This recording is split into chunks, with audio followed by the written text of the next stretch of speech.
मुद्दे पर 26 दिन से अनशन कर रहे सोनम वांगचुक ने आखिरकार अपना अनशन खत्म कर दिया। केंद्रीय मंत्री जेपी नड्डा ने जूस पिलाकर वांगचुक का उपवास तोड़वाया। वांगचुक ने दावा किया कि सरकार ने लिखित आश्वासन दिया है कि प्रदर्शनकारियों पर कार्रवाई नहीं होगी। पेपर लीक और एग्जाम सिस्टम में सुधार को लेकर संसद में चर्चा होगी। इसके बाद मैंने अनशन तोड़ा, लेकिन जेपी नड्डा के हाथों जूस पीकर अनशन तोड़ने पर कांग्रेस के नेता सोनम की मंशा पर सवाल खड़े कर रहे हैं।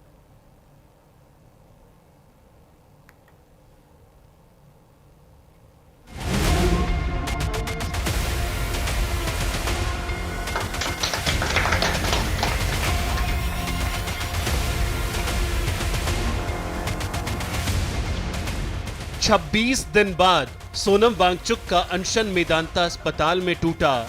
केंद्रीय मंत्री जेपी नड्डा ने जूस पिलाकर वांगचुक का उपवास खत्म करवाया।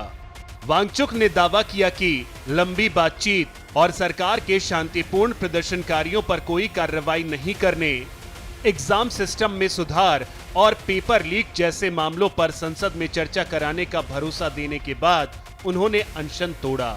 सोनम वांगचुक ने दावा किया, सरकार ने प्रदर्शनकारियों पर केस दर्ज नहीं करने का आश्वासन दिया। पेपर लीक और एग्जाम सिस्टम में जवाबदेही पर संसद में चर्चा कराने का आश्वासन मिला। पेपर लीक के कारण आत्महत्या करने वाले छात्रों के परिजनों को मुआवजा देने पर सहमति बनी।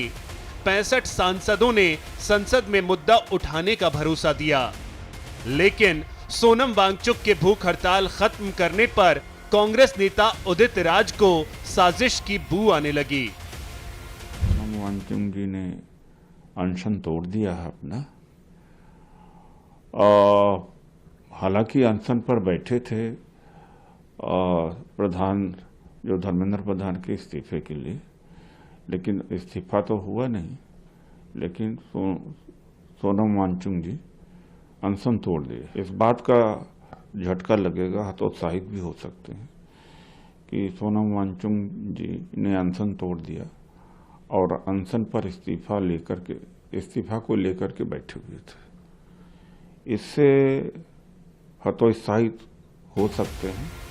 उदित राज को साजिश की बू आई तो कांग्रेस सांसद इमरान मसूद ने सोनम वांगचुक को अन्ना हजारे पार्ट 2 करार देकर पूछा कि कल जब केंद्रीय मंत्रियों से आप बातचीत कर रहे थे तो क्या वहां एक भी छात्र मौजूद था?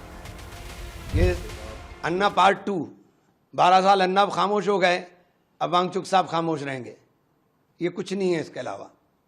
हमें तो पहले दिन से पता था। कल डील कर रहे थे आप सरकार के साथ, कोई छात्र भी था क्या वहां? सारे लद्दाख के लोग थे। आपकी अपनी डील हो रही है, आपने अपना डील कर रही है, इसके अलावा क्या है सरकार के साथ?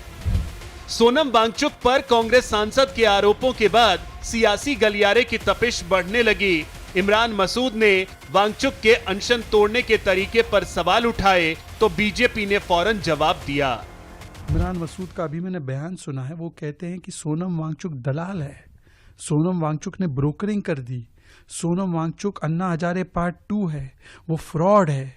ये इस प्रकार की बात है क्योंकि राहुल गांधी आग बबूला है कि उनको कोई चेहरा नहीं मांग रहा। अरे भाई, आप 21 दिन विदेश चले गए थे, आप नहीं थे स्टूडेंट्स के साथ।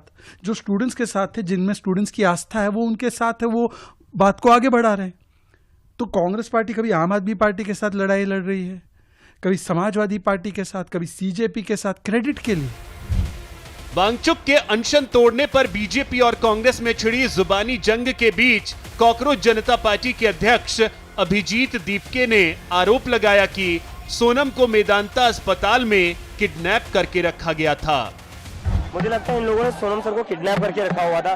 जेपी नड्डा मिल पाते, लेकिन अपोजिशन का कोई भी एमपी उनसे मिल नहीं पाता है। हमारे टीम के लोग गए थे, उनसे भी मिलने नहीं दिया गया था। तो सरकार ने एक तरीके से सोनम सर को किडनैप करके रखा हुआ था। But I am very glad, I am very happy, very relieved. Sonam sir ने अपनी हंगर स्ट्राइक तोड़ दी, क्योंकि हम भी वही चाहते थे, हम उसकी रिक्वेस्ट भी कर रहे थे। बिकॉज उनकी जो जान है इस देश के लिए और स्टूडेंट्स के लिए, देश के एजुकेशन सिस्टम के लिए बहुत ज्यादा इंपॉर्टेंट है। अब सवाल है कि अनशन तोड़ने के बाद सोनम वांगचुक का अगला कदम क्या होगा? आंदोलनकारियों और सरकार के बीच मांगों को लेकर अगर बात नहीं बनी तो क्या जवाबदेही की लड़ाई का नया राउंड शुरू होगा? Bureau report, news India. Delhi police ने एसटीएफ का गठन किया है, ये बड़ी जानकारी